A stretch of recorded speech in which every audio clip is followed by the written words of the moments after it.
नागपुर महानगर पालिका में स्वीकृत सदस्य चयन को लेकर कांग्रेस में विवाद गहरा गया है। पूर्व मंत्री नितिन राउत द्वारा शहर अध्यक्ष की कार्यप्रणाली पर सवाल उठाने के बाद प्रदेश कांग्रेस महासचिव केतन ठाकरे ने अपना नामांकन वापस लेने का निर्णय लिया। उन्होंने विरोधी पक्ष नेता संजय महाकाड़कर को पत्र लिखकर आवेदन वापस लेने का अनुरोध किया है। महाकाड़कर ने स्पष्ट किया कि स्वीकृत सदस्य चयन को लेकर पार्टी की ओर से कोई आधिकारिक निर्देश प्राप्त नहीं हुआ था। समय सीमा को देखते हुए निर्णय लेना जरूरी था। केतन ठाकरे ने कहा कि पार्टी में किसी प्रकार का विवाद न बढ़े और संगठन की एकता बनी रहे, इसलिए उन्होंने यह कदम उठाया। इस घटनाक्रम के बाद कांग्रेस में अंदरूनी मतभेद खुलकर सामने आ गया है और कार्यकर्ताओं में भी असमंजस की स्थिति बनी हुई है। उपस्थित सर्वच माझे बंधूंनो, काल स्वीकृत सदस्याचं फॉर्म भरण्याचा शेवटचा दिवस होता आणि राऊत साहेबांनी जो आरोप केलेला आहे ते सन्माननीय आहे, आमचे पितृतुल्य आहे। परंतु अशा कुठल्याही प्रकारच्या सूचना किंवा असं जर काही होतं तर प्रदेश काँग्रेस कमिटीकडनं किंवा त्यांनी स्वतः तसं पत्र एक आम्हाला देऊन ठेवलं असतं तर आम्हीसुद्धा ज्याप्रमाणे महानगरपालिकेच्या निवडणुकीनंतर नगरसेवक निवडून आल्यानंतर बऱ्याचशा नगरसेवकांनी केतन ठाकरेंच्या नावाचं हे पत्र हे मला दिलेलं आहे। त्याच्यावर या सर्व नगरसेवकांच्या सह्या, काही संस्थांनी हे अतुल कोटेजाजी यांच्या नावांचे पत्र देऊन ठेवलं आहे, हे माझ्याजवळ होते। आणि काल फॉर्म भरण्याच्या वेळेपर्यंत कुठल्याही प्रकारच्या सूचना प्रदेश काँग्रेसकडनं किंवा शहर काँग्रेसकडनं मला मिळाल्या नाही। त्याच्यामुळे वेळेच्या आधी मला योग्य निर्णय घेणं हा गरजेचा होता।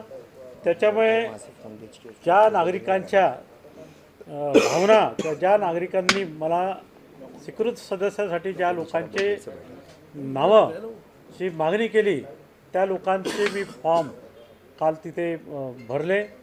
केतन ठाकरेंचा फॉर्म भरल्यानंतर पुन्हा एखादा तास आम्ही वाट पाहिली की काही सूचना किंवा कोणी वरिष्ठांचे जर तसे आदेश आले त्या यांनी आम्ही फॉर्म भरू। परंतु हे सगळी प्रक्रिया होत असताना शेवटच्या अंतिम क्षणी जे मला वरिष्ठांकडनं कळवण्यात आलं की बंडोपंतजी टेंभुर्णे यांचा स्वीकृत सदस्याचा फॉर्म भरायचा आहे, परंतु सोबतच सुरेश जग्यासीजी हे सुद्धा फॉर्म घेऊन आले आणि त्यांनीसुद्धा सांगितलं की वरिष्ठांकडनं मला हा फॉर्म येथे नॉमिनेटेडचा भरण्याकरता सांगितलं गेलं। परंतु दोघंही लोक ते सोबत आल्यामुळे मला निर्णय घ्यायचा होता।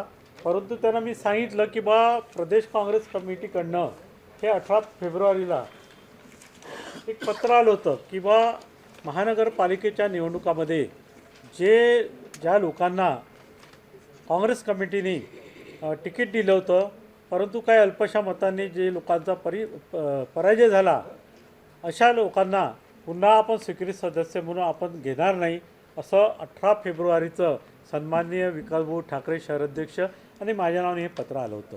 आणि जर हे पत्र जर आलं तर हे पत्र सर्व वरिष्ठ नेत्यांनासुद्धा मला असं वाटते की प्रदेश काँग्रेसकडनं गेलं असेल। आणि समजा जर आपल्या भावना जर होत्या की कोणाला स्वीकृत सदस्य जर बनवायचं असेल किंवा वरिष्ठांसोबत जर तसं चर्चा झाली असेल तर तसं एक पत्र आपण जर मला दिलं असतं तर मला असं वाटते की त्या स्वीकृत सदस्यासाठी त्यांची मला प्रक्रिया पूर्ण करून घेता आली असती। परंतु वेळ होतपर्यंत हे एकाच सन्माननीय राऊत साहेबांकडून आलेले दोन्ही लोकांमध्ये आपसात निर्णय न होऊ शकल्यामुळे आणि तोपर्यंत हा वेळ निघून गेल्यामुळे ही प्रक्रिया जी आम्ही करून ठेवली होती ही पूर्ण झालेली आहे। आणि वेळेच्या आधीसुद्धा आम्ही जेव्हा तिथे आयुक्तांकडे गेलो की केतन ठाकरे यांचा भरलेला फॉर्म हा आपण वापस घ्यावा आणि त्याऐवजी बंडोपंत टेंभुर्णे यांचा फॉर्म आपण स्वीकृत करावा, परंतु माननीय आयुक्तांनी ती वेळ निघून गेल्याचं कळलं। त्यामुळे त्याच्यानंतर केतन ठाकरेंनी आज त्यांचा एक राजीनाम्याचं पत्र मला आणून दिलेलं आहे की समजा जर स्वीकृत सदस्यासाठी काल जो फॉर्म भरला गेलेला आहे हा जर आपण वापस घेतला तरी माझी कुठल्याही प्रकारची हरकत नाही। आज उपस्थित सर्व पत्रकार बंधूंनो, आजच्या या पत्रकार परिषदेचं कारण म्हणजेच कालच स्वीकृत सदस्यचे फॉर्म भरण्याची काल 3 वाजेपर्यंत जो शेवटची मुदत या महानगरपालिकेमध्ये होती आणि हे सगळं होत असताना काल काँग्रेस पक्षाचे 2 स्वीकृत सदस्यांचा आम्ही तिथे अर्ज दाखल केला. परंतु या शहरातील काही वरिष्ठ नेत्यांनी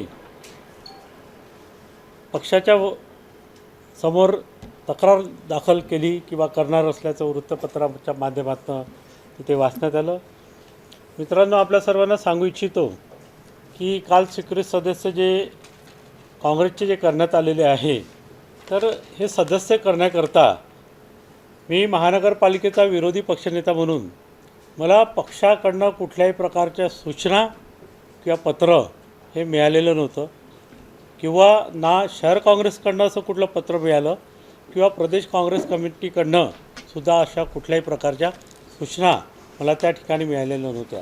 परंतु हे सगळं होत असताना हा 18 फेब्रुवारीला एक पत्र प्रदेश काँग्रेस कमिटीने माझ्या नावाने सुद्धा दिलं आणि याच्यात स्पष्ट क्लिअर लिहिलेलं आहे की ज्या लोकांना काँग्रेस पक्षाने उमेदवारी दिलेली होती, परंतु काही अल्पशा मतांनी ज्याचा पराजय झाला, अशा कुठल्याही लोकांना पुन्हा स्वीकृत सदस्यामध्ये त्यांना घेता कामा नये, असं हे महाराष्ट्र प्रदेश काँग्रेस कमिटीचं पत्र 18 फरवरीला आलेलं होतं.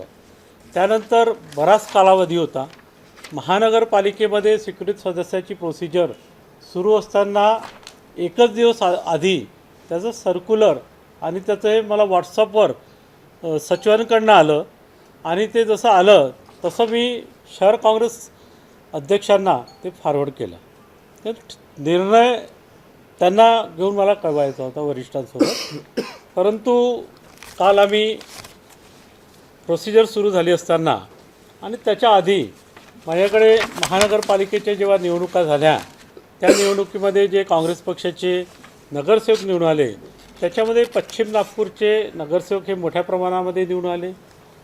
ते सर्व लोक वारंवार भेटले असताना त्यांनी सांगितलं की बाबा, पश्चिम नागपूरच्या महानगरपालिकेचं निवडणूक होत असताना बऱ्याच लोकांची इच्छा होती की केतन ठाकरेंनी तिथे कुठेतरी नगरसेवक म्हणून लढावं, परंतु तेथे काँग्रेसच्या त्या कार्यकर्त्यावर अन्याय होईल हा उद्देश ठेवून तेथे केतन ठाकरे हे नगरसेवक निवडणूक लढले नाही.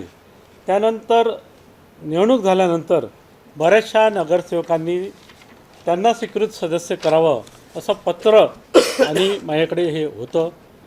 तसंच त्याप्रमाणे दुसरं अर्ज हे प्रदेश काँग्रेसचे सचिव अतुल कोटेचाजी यांचंसुद्धा काही संघटनांनी माझ्यापर्यंत हे आणून दिलेलं आहे. हे 2 निवेदन फक्त माझ्यापर्यंत होते. त्यामुळे कालची ही सर्व प्रक्रिया सुरू असताना मी सर्वात प्रथम केतन ठाकरे यांचा अर्ज दाखल केला. त्यानंतर पुन्हा मला काही पक्षाकडनं निर्देश येते का याची बराच वेळपर्यंत आम्ही तिथे वाट पाहिली, परंतु कुठल्याही प्रकारचा निर्देश तोपर्यंत आलेला नव्हता. आणि कालच्या या प्रक्रियेमध्ये आपली ही जी शीट आहे किंवा हा अर्ज हा दाखल होणं गरजेचं होतं.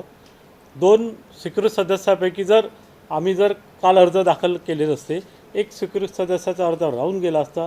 परंतु हे सगळं होत असताना माननीय आमच्या पक्षाचे वरिष्ठ सन्माननीय नेते राऊतसाहेब यांना जर समजा उत्तर नागपूरचा जर सदस्य करायचा होता, तर त्यांच्याकडे बराच कालावधी होता आणि त्यांनी तोपर्यंत प्रदेश अध्यक्षाकडनं तसं पत्र त्यांनी घेऊन यायला पाहिजे होती.